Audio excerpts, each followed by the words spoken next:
It was a quiet night, the kind where the streets looked empty and calm and only the soft hum of distant traffic filled the air.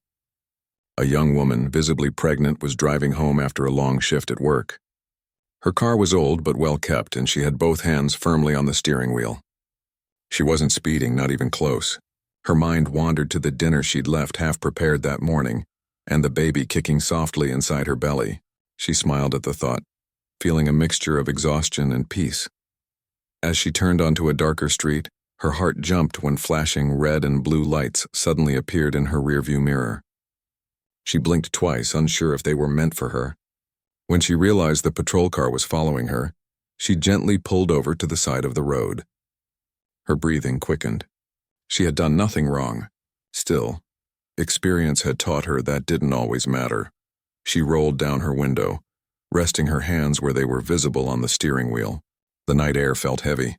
The police officer walked up quickly, his flashlight beaming through the window right into her eyes. His tone was harsh before she could even greet him. "License and registration," he barked, the light still glaring. She nodded politely and reached slowly for her purse on the passenger seat. "Officer, I'm just going to get my ID, okay?" she said softly. But instead of answering, the officer took a step closer, his voice sharp. "Keep your hands where I can see them," he ordered. Startled, she froze. "Okay, they're right here," she said calmly, trying to sound steady, though her hands were trembling slightly. She could feel her heart pounding. The officer stared at her, then at her car. "Do you know why I stopped you?" he asked. She shook her head. "No, sir. I thought I was driving under the limit." He didn't respond. Instead, he walked around the vehicle, shining his flashlight through every window as if he expected to find something hidden. When he came back to her side, his attitude had grown more suspicious. "You seem nervous," he said. "You hiding something?" "I'm just a bit scared," she admitted. "It's late and I'm alone." She gestured toward her stomach gently. "And I'm expecting. I just want to go home." The officer barely looked at her belly. "Step out of the car," he said coldly. She hesitated. "Is something wrong, officer?" she asked, trying to understand why he was acting this way. "I didn't do anything. I said get out of the car," he repeated, raising his voice this time. Her instincts told her not to argue. She unbuckled her seatbelt and opened the door carefully. The night air hit her face, cool but heavy with tension. A few people nearby, waiting at a late-night bus stop, turned their heads to see what was happening. The officer moved closer and grabbed her arm, guiding her away from the car a little too roughly for someone in her condition. "Please, I'm pregnant," she said quickly. "I'm not resisting. I'll do what you say." But the officer didn't seem to care. He muttered something about people, always saying that. And before she could explain further, he turned her around to face the hood of her car. The touch of cold metal made her shiver. Her voice cracked slightly. "Officer, please, you don't have to do that. I haven't done anything." He told her to stay quiet while he spoke into his radio. She could hear every word. He described her as a suspicious female subject who was acting nervous. She felt tears welling up in her eyes, not from pain but from frustration and disbelief. She had done everything right. She had stayed calm, obeyed every order, and still she was being treated like a criminal. From across the street, a young man watching the scene took out his phone and began recording. Another woman nearby whispered, "Why is he arresting her? She didn't do anything." The murmurs spread quietly. The officer noticed and turned his flashlight toward the onlookers. "Mind your own business," he snapped, before turning back to his radio. The woman stood still, breathing slowly to keep herself calm. Her back hurt, her legs trembled, and her unborn baby kicked as if reacting to her stress. She took a deep breath and said softly, "Officer, my ID is in my purse." "It explains everything." "Please just check it." He didn't listen. He opened her purse and glanced inside, but tossed it aside carelessly without looking at what was inside. Her heart sank. Her identification card was there. Her badge was there. Her truth was right there, but he didn't care to see it. When he pulled out the handcuffs, she gasped softly, "Sir, please don't. I'm not fighting you." "I'm pregnant." "You don't have to," he cut her off. "You people always have excuses," he muttered, snapping the cuffs onto her wrists. The cold steel bit into her skin. The people across the street gasped quietly. She closed her eyes for a second, forcing herself not to cry. She knew breaking down wouldn't help her now. She thought about how many times she had heard stories like this. People stopped for no reason, treated as if they were threats before being seen as human. She never thought she would be one of them, especially not like this. She had trained officers herself. She had spoken about justice, fairness, and patience in her job. And now, standing there under the flashing lights, those words felt distant and hollow. The officer pushed her gently toward the back of his car. She stumbled slightly, and he tightened his grip on her arm. "Watch your step," he said, as if she had tripped on purpose. She tried to breathe through the pain in her wrists and the pressure in her back. From inside the patrol car, she looked out the window. The bystanders' faces were a blur of concern and confusion. A woman mouthed, "It's okay," from across the street. That small gesture gave her strength. She straightened her posture, even in handcuffs. She knew she couldn't let this moment define her. As the officer drove toward the station, she stayed silent. Every bump on the road made her wince, but her mind was focused on what would happen next. She knew the truth would come out eventually. It always did. But the thought that someone could treat another human being this way without reason made her heart ache. She wasn't just thinking about herself now. She was thinking about the world her child was about to be born into. The patrol car pulled into the station's parking lot. The officer parked roughly and stepped out without saying a word. He opened the door and helped her out, but his grip was still too firm. She wanted to tell him again to be careful, but she stayed quiet. She had learned that silence sometimes spoke louder than protest. Inside the small booking area, the fluorescent lights buzzed overhead. A different officer at the desk looked up and frowned slightly when he saw her. "What's the charge?" he asked. "Suspicious behavior," the arresting officer said confidently. "Possible obstruction." The desk officer raised an eyebrow. "Obstruction? She looks pregnant, man." The first officer shrugged. "Doesn't mean she's innocent." The woman stayed silent, standing still, her wrists still cuffed. The desk officer hesitated, then asked her softly, "Ma'am, do you have any ID?" She nodded. "It's in my purse." He threw it aside, she said quietly. The desk officer glanced at the arresting officer, who rolled his eyes but went to retrieve the purse. When he dropped it on the counter, the woman gently motioned toward it. "Please, just check the black leather wallet," she said.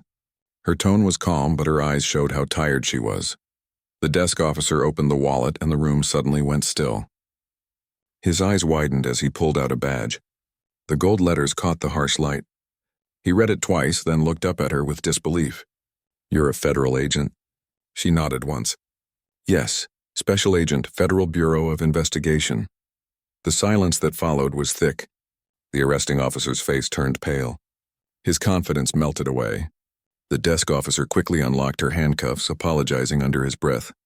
She rubbed her wrist gently, breathing out for the first time in what felt like hours. The arresting officer stuttered, trying to find words. I didn't know." She looked at him, her voice steady. "That's the problem," she said softly. "You didn't need to know. You just needed to listen."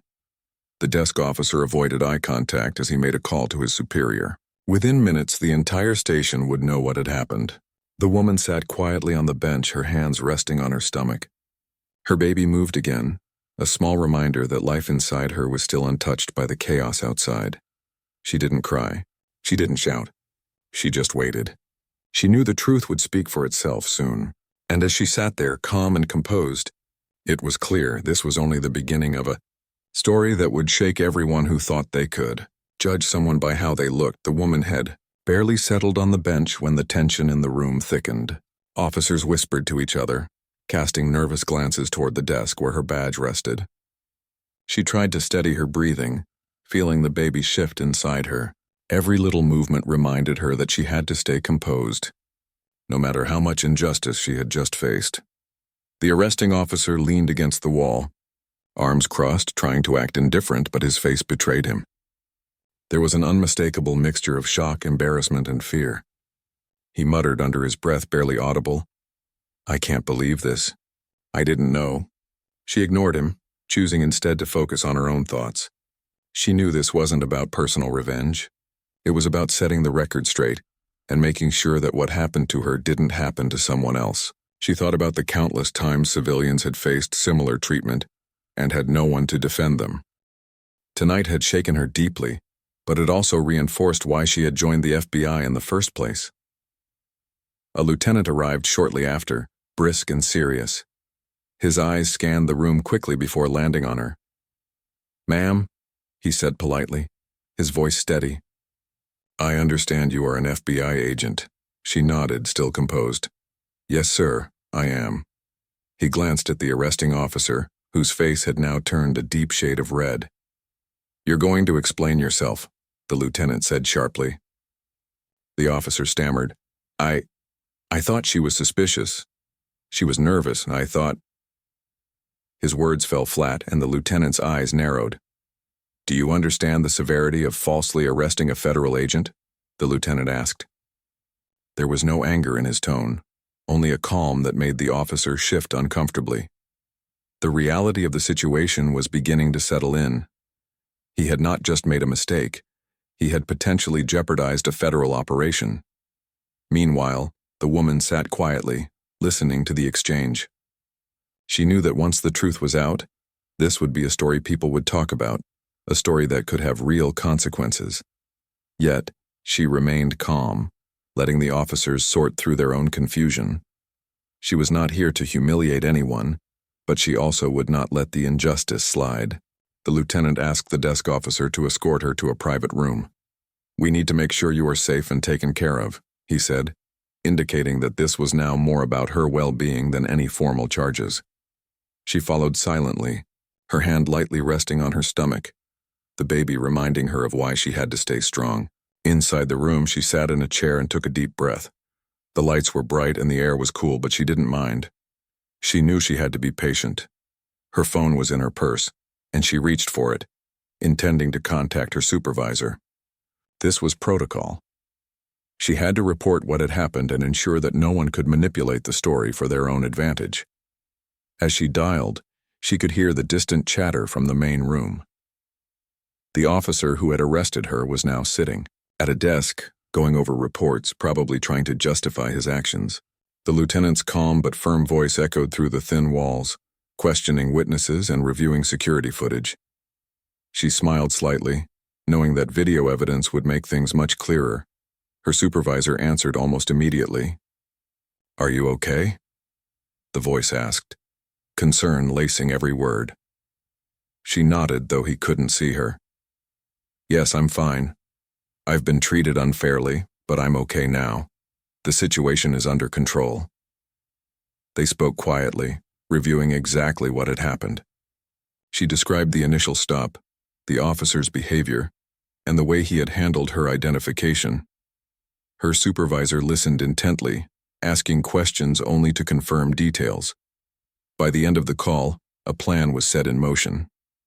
The officer responsible would face a full internal investigation, and the media would be notified in a controlled, careful manner to ensure the story was told accurately. After the call, she leaned back and closed her eyes for a brief moment. Her body ached from standing and being restrained, but her mind was clear. She thought about the lessons that could be learned from this night, the need for officers to listen, to respect the humanity of everyone, and to understand that assumptions could be dangerous. She thought about the countless women and men in similar situations who didn't have the authority or the protection she did. This thought strengthened her resolve to make sure her experience led to change. A few minutes later, the desk officer entered the room with a bottle of water. "Here, ma'am," he said softly. "I'm sorry for what happened. I wasn't involved directly, but I understand you're upset." She accepted the water and nodded politely. "Thank you," she said. There was no need for anger or confrontation here. The goal was clarity and understanding, not revenge. Her focus was on ensuring accountability and making sure procedures were improved. The lieutenant returned shortly after, this time with a different demeanor. He had reviewed the footage and spoken with witnesses. "Ma'am," he said, "we've confirmed everything. You will be released immediately, and steps are being taken to address this officer's actions. We also want to make sure you receive medical attention if needed." She nodded once, standing carefully. Her stomach shifted slightly as the baby moved, a reminder that her well-being mattered too. She appreciated the concern, though she knew she was capable of handling herself. "Thank you," she said, her voice calm but firm. I just want to make sure nothing like this happens to anyone else." The lieutenant nodded. "We understand. You've handled this incredibly well." As she walked out of the room, she noticed the officer who had arrested her sitting with his head down. There was no bravado now, only the weight of realization. He wouldn't speak to her, and she didn't need him to. The events of the night had already spoken volumes. Outside the station, the night air felt lighter. The flashing lights of the patrol cars had been turned off, and the quiet hum of the city seemed peaceful again. She took a deep breath, feeling the tension slowly leave her body. The bystanders who had witnessed the arrest earlier now approached cautiously, offering words of concern and support. She thanked them quietly, appreciating their kindness, but knowing that her mission was far from over. Later, she would give a statement to the press, ensuring that the story was told accurately. She would speak not only about what had happened to her, but about the broader issues at play: racial bias, the dangers of assumptions, and the importance of accountability in law enforcement. But for now, she allowed herself a moment of calm, standing under the streetlights and feeling the cool breeze. She knew that this night would stay with her for a long time.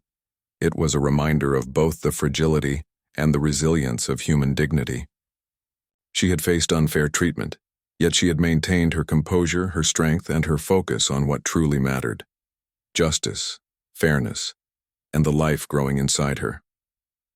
The woman drove home slowly, her hands steady on the wheel, her mind replaying every moment. She thought about the officer and the choices he had made, and she hoped he would learn from this experience. She thought about the bystanders and their courage to watch and record, to ensure that someone's voice could not be silenced. And she thought about herself, knowing that tonight she had been tested and she had passed with grace. By the time she reached her apartment, the first light of dawn was breaking over the horizon. The world seemed quiet and hopeful, even after a night filled with fear and uncertainty. She parked her car, took a deep breath, and placed a hand on her belly. The baby moved again, and she smiled softly. Tomorrow, she knew she would face a new day, and the story of this night would continue to unfold. But for now, she allowed herself to rest, knowing that even in moments of injustice, strength and truth would always prevail. The morning light crept softly through the blinds of the station's small briefing room, casting long shadows across the floor. The woman sat calmly at the table, sipping a cup of coffee that had long since gone cold, but somehow still gave her comfort. The events of the previous night played over in her mind, but she refused to let them overwhelm her. She had a mission to complete and a story to make sure was told correctly. High-ranking officials had gathered quietly in the room, their expressions a mixture of concern and disbelief. The lieutenant who had escorted her in the night before was present, along with the desk officer and several other members of the station. The arresting officer remained near the back, shifting uncomfortably from one foot to the other. It was clear that the gravity of his actions had finally sunk in. The woman placed her hands gently on the table, feeling the gentle movement of the baby within her. She reminded herself that strength was not only physical, but also mental. She had been trained for situations like this, though never with this personal level of tension. She had to remain composed, calm, and articulate. How she conducted herself now could set the tone for what would happen next. The desk officer cleared his throat and began speaking. "We've reviewed the video footage from the body cameras and nearby street cameras. Everything aligns with your account. The officer's claims about your behavior being suspicious are not supported by the evidence." His voice was careful, measured, as if every word carried weight beyond its surface meaning. She nodded slightly, acknowledging the statement. She had expected this confirmation. Evidence could not lie, but even with proof, she knew that not every officer might change their thinking overnight. What mattered was accountability and clear communication of the truth. The lieutenant addressed the arresting officer directly. "You are aware of the consequences of falsely arresting a federal agent, correct?" he asked. The man swallowed hard, his eyes darting between the woman and the lieutenant. "Yes, sir," he said quietly. "I understand. I didn't realize. I should have asked questions. I should have listened." His voice shook slightly, the weight of responsibility finally pressing down on him. She watched him quietly, understanding that fear and guilt could be powerful teachers. She didn't wish harm on him, but she wanted him to learn that assumptions could lead to serious consequences. His actions had put not only her at risk, but also the integrity of law enforcement. This moment was crucial, not just for her, but for everyone involved. A higher-ranking FBI supervisor arrived shortly thereafter, moving quickly through the room with authority. He nodded to the woman in acknowledgement and then turned to the officers. "We need to ensure that our procedures are respected," he said firmly. "Mistakes like this compromise public trust and can have serious ramifications. We will work with your department to correct this incident." His voice was steady, commanding respect without anger. The woman's supervisor stayed close to her side, whispering quietly about what steps would follow. They discussed formal statements, internal investigations, and communication with the media. She listened carefully, nodding as they outlined a path forward. This was not about embarrassment or revenge. This was about ensuring that the truth was protected and that lessons were learned. Meanwhile, the arresting officer sat silently, head lowered. He hadn't spoken since the lieutenant's stern words, and she wondered if he fully understood the impact of his actions. Every minute he remained quiet, the weight of accountability grew heavier on him. She wanted him to realize that respect and caution were more important than assumptions and prejudice. The woman's thoughts drifted briefly to the baby inside her. She felt the soft kick and remembered why she had to stay calm. Fear and anger would not help her child. She took another deep breath, letting it fill her lungs and calm her mind. This was not just about the law. It was about humanity and justice. The conversation shifted to potential reforms. The FBI supervisor suggested more regular training sessions with local law enforcement, emphasizing racial sensitivity, proper arrest procedures, and communication skills. The lieutenant nodded in agreement, taking careful notes. The woman spoke up, her voice calm but firm. "These changes are necessary," she said. "Not just for me, but for anyone who could face unnecessary fear or harm in the future. Officers need to understand that their actions have real consequences for real people." The room was silent for a moment, the weight of her words settling in later. The officer who had arrested her was asked to provide a written statement. He did so reluctantly, but carefully documenting his errors and the steps he should have taken. The woman watched from across the room, not with anger, but with quiet resolve. She knew that accountability was the first step toward real change. Outside, a small crowd had gathered, having heard about the incident from social media. Some had recorded parts of the event, their voices filled with concern and curiosity. The woman's supervisor ensured that media access was controlled, that the story would be told accurately and respectfully. The woman herself knew that public awareness could lead to positive change, but she also wanted to ensure it was done safely, without sensationalism. As the day wore on, the woman was finally allowed to leave the station. She walked slowly, her hands resting lightly on her belly, the baby moving gently inside her. She could feel the exhaustion in her body, but also the satisfaction of knowing that the truth had come out. The city streets, once frightening, now felt calm. People on the sidewalks glanced her way, some nodding in quiet support. She paused for a moment near the station steps, looking back at the building. The flashing lights of the patrol cars had been turned off, the night's chaos replaced by the soft hum of morning activity. She felt a small smile tug at her lips. This had been a test of patience, resilience, and grace, and she had passed. But she also knew that the work was far from over. Stories like hers could inspire change, but only if people listened, learned, and acted.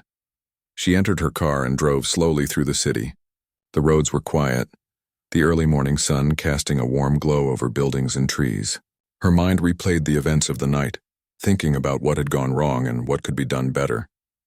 She felt a renewed sense of purpose, knowing that her voice could influence others to act more fairly, more thoughtfully, and with greater respect for human dignity. By the time she reached her apartment, she was tired but resolute. She parked, unbuckled her seatbelt, and gently rubbed her stomach. The baby moved again and she laughed softly, a sound of relief and joy. She had faced fear, prejudice, and misunderstanding, but she had remained calm, strong, and true to herself. The night had tested her, but it had also reminded her of why she had chosen this path: to protect, to serve and to fight for justice. Inside her apartment, she set down her purse and removed her coat, taking a moment to breathe deeply. The city outside continued its morning rhythm, unaware of the drama that had unfolded hours earlier. She thought about the officers she had interacted with, hoping that this experience would serve as a lesson for them. Not just a reprimand. She sat on the couch, hands on her belly, and allowed herself a quiet moment of reflection. The fear and tension of the previous night began to fade, replaced by a quiet determination. She knew that tomorrow and every day after she would continue her work with renewed clarity. She would continue to advocate for justice, fairness, and accountability. She would continue to set an example, not just for law enforcement, but for anyone who faced injustice in their daily lives. The sun rose higher, filling her apartment with warmth. She smiled softly, feeling the baby stir once more. Life, she realized, was fragile but resilient. The night had tested her in ways she had not expected, but she had emerged stronger, more aware, and more committed to making a difference. As she prepared a light breakfast, she thought about the lessons that could be drawn from this experience. Listening mattered. Compassion mattered. Respect for others, regardless of appearances or assumptions, mattered. And perhaps most importantly, staying calm and composed in the face of fear and injustice was a powerful act in itself. The woman knew that her story would not end here. There would be discussions, reports, and media coverage. There would be training sessions and policy reviews. But she was ready. She had faced what could have been a moment of fear and turned it into a moment of influence. She had shown strength, intelligence, and grace, and she knew that her actions could inspire others to act with integrity and fairness. As the morning unfolded, she felt a sense of peace. The night's chaos had passed, leaving her with clarity and purpose. She knew that her child would grow up in a world where people had the power to influence change, and she was determined to do everything she could to ensure that the world was better than the one she had faced the night before. This was her commitment, her mission, and her truth. The following days were filled with a whirlwind of activity. News of the incident had started to spread, first through local law enforcement channels and then through social media. The woman, now safely at home, was careful to manage her communications, knowing that the story needed to be told truthfully without unnecessary drama. She spent her mornings preparing for meetings with her supervisors and her evenings discussing strategies with her team on how to handle the aftermath responsibly. The police department had opened an internal investigation into the arresting officer's actions. The woman was invited to provide her account in detail, which she did with remarkable calm and clarity. Every moment of the arrest, every word spoken, and every gesture was documented. She spoke not from anger, but from a sense of duty and fairness. Her testimony was precise, measured, and deeply human, emphasizing how her rights had been disregarded and how the assumptions made about her were completely unfounded. Meanwhile, the officer who had arrested her faced mounting scrutiny. Colleagues whispered about the incident and superiors questioned his judgment. He tried to explain his perspective, but his explanations fell flat. The evidence was clear, the witnesses were consistent, and the videos spoke for themselves. Each time he attempted to justify his actions, he realized more and more how serious the consequences of his assumptions had been. The woman, however, was not focused on punishment. She understood that learning from mistakes was the only way to prevent them from happening again. She provided suggestions for training sessions, discussions about racial sensitivity, and protocols to ensure officers truly understood the importance of assessing a situation before making assumptions. Her words carried weight because they came not from theoretical knowledge but from personal experience. She had lived through the moment she was describing, and that gave her voice power. In the department, discussions began about reforms. Body camera footage would now be reviewed more regularly, and officers would participate in mandatory training sessions on bias, communication, and de-escalation techniques.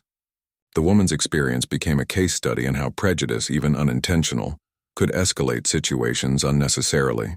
Her presence in these discussions was calm yet commanding, illustrating exactly how the situation could have been handled differently. The arresting officer was reassigned temporarily, away from active duty as the investigation continued. He was required to attend sensitivity and ethics workshops.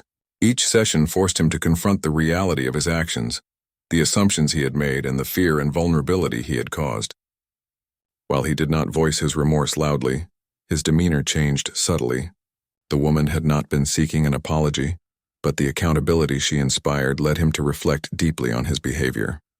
Social media continued to buzz with discussions of the incident. Videos from bystanders went viral, but careful attention was paid to ensure her privacy and the accuracy of the story. Many people expressed outrage at the injustice she had faced, while others discussed the systemic issues within law enforcement. Amid the discussions, the woman remained focused on using the situation as a learning opportunity. She released a statement through her agency, highlighting the importance of compassion, patience, and proper procedure. She also spent time speaking with journalists and educators, explaining the broader context of her experience. She emphasized that no one should ever be treated with suspicion solely because of their race, gender, or condition. Her story became an example of resilience, composure, and the power of standing firm in the face of prejudice. She spoke about the importance of empathy in policing and the need for officers to respect human dignity above all else. At home, she continued her routines carefully. Her pregnancy required attention and rest, and she made sure to prioritize both. She found solace in small daily tasks, preparing meals, walking around her neighborhood, and reading to calm her mind.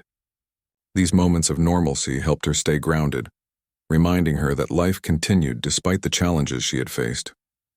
The baby inside her moved gently, a steady presence that gave her comfort and perspective. She also reflected on the witnesses who had recorded the incident. Their courage had helped ensure that the truth would be known. She made a point to reach out to them through her team, expressing her gratitude. Their small actions had contributed to justice, and she wanted them to understand how significant their presence had been. It was a reminder that ordinary people could make extraordinary differences when they acted with awareness and integrity. The FBI, meanwhile, used her case as a learning tool for new recruits. She participated in workshops and training sessions, describing her experience and emphasizing how even trained law enforcement officers could make grave mistakes if they allowed assumptions to dictate their actions. Her account was vivid but handled with grace, teaching lessons about accountability, fairness, and the importance of procedure. The officer who had arrested her, meanwhile, continued his reflection.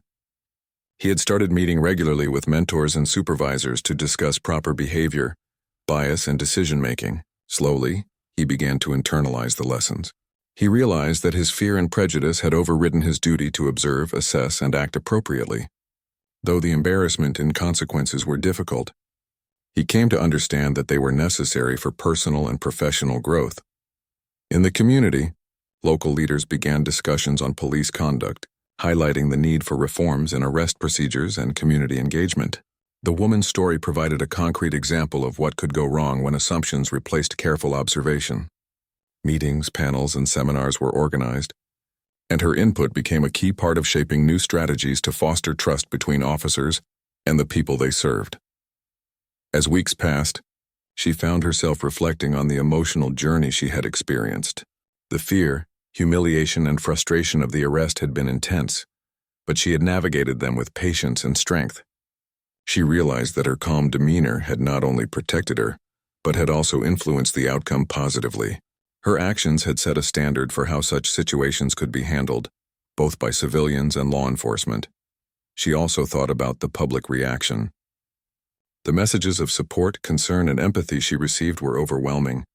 People shared similar experiences and expressed hope that her story would inspire change. She responded quietly, not seeking attention but acknowledging the shared humanity in the responses she received. It reminded her that even in difficult moments, connection and understanding were possible. Eventually, the internal investigation concluded. The officer faced formal disciplinary measures, including a written reprimand, mandatory retraining, and monitoring of his conduct. While this could not erase the distress he had caused, it served as an important reminder to the department of the importance of accountability. The woman's contributions had ensured that the investigation was fair, thorough, and transparent. Throughout it all, she remained committed to her work and her personal life. She balanced her responsibilities with care, ensuring that the baby's health and her own well-being remained a priority. She continued to engage with her team at the FBI, supporting ongoing operations and mentoring younger agents. Her experience had strengthened her resolve and her leadership skills, showing that even challenging personal experiences could be transformed into meaningful contributions to the greater good. The story of the arrest, her composure, and the lessons drawn from the experience became a reference point for discussions on law enforcement, civil rights, and community relations. She had turned a moment of personal difficulty into a catalyst for change, demonstrating how one individual's actions could inspire reflection, learning, and progress. The impact of her calm, thoughtful approach extended beyond the immediate incident, influencing policies, training, and community awareness in meaningful ways. Through it all, she maintained a focus on the future. She knew that the baby she carried represented hope, new life, and possibility. The lessons she had learned, the courage she had displayed, and the respect she had earned would shape both her life and the life of her child. She had faced fear, injustice, and misunderstanding, but she had also shown resilience, intelligence, and grace. Her story continued to resonate with many, not as a tale of conflict, but as a testament to the power of patience, understanding, and humanity. She had taken a night filled with fear and turned it into a platform for education, reform, and hope. The work she did, both personally and professionally, became an enduring example of how strength and integrity could change the world, one action at a time. The months that followed brought a sense of resolution, though the woman never forgot the night that had tested her patience, courage, and resolve. The incident had become a reference point in discussions about policing, bias, and fairness. She continued her work with the FBI, now with a renewed focus on both her professional mission and her role as a mentor to younger agents. She often reflected on the lessons she had learned and the ways her actions had inspired change. Her daily life settled into a rhythm that balanced her pregnancy, her responsibilities, and the impact of the events that had unfolded. She was careful with her routines, knowing that taking care of herself and the baby was paramount. Despite the challenges, she remained calm and composed, aware that her demeanor influenced not just her own well-being but also those around her.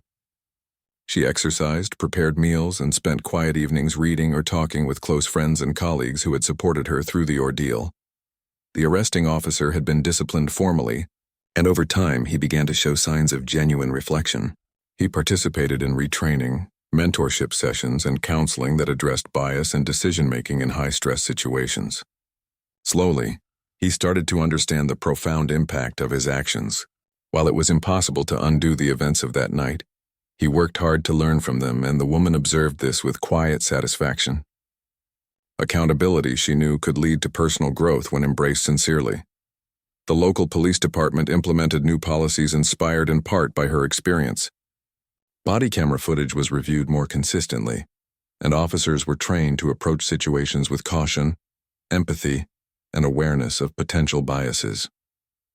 Community meetings were organized, and she was invited to speak at some, emphasizing the importance of trust, communication, and fairness between law enforcement and civilians. Her words were deliberate and heartfelt, aiming to guide, educate, and inspire without invoking fear or blame. The media coverage was handled carefully, highlighting her experience as a story of resilience and the importance of proper policing. She participated in interviews selectively, always speaking with clarity, honesty, and humility. Her message was simple.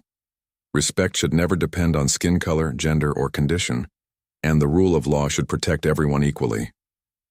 Public response was overwhelmingly supportive, with many people expressing gratitude for her courage and her commitment to justice. Meanwhile, she continued to manage her professional responsibilities.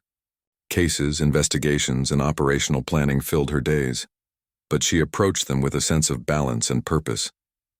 She mentored new agents, sharing her experience to help them understand the human dimension of law enforcement. Her story became a teaching tool, not as a sensationalized incident, but as an example of resilience, patience, and the power of truth. As her pregnancy progressed, she became more attuned to the life growing inside her. Every movement, every kick, reminded her of her responsibility to nurture, protect, and lead by example. She took the lessons from her own experience, calmness under pressure, clarity in communication, and strength of character, and thought about how she could pass them on to the next generation, both in her professional life and in raising her child. In her personal reflections, she considered the role of fear, prejudice, and assumption in everyday life. She realized that the incident had not just tested her, but also the society around her.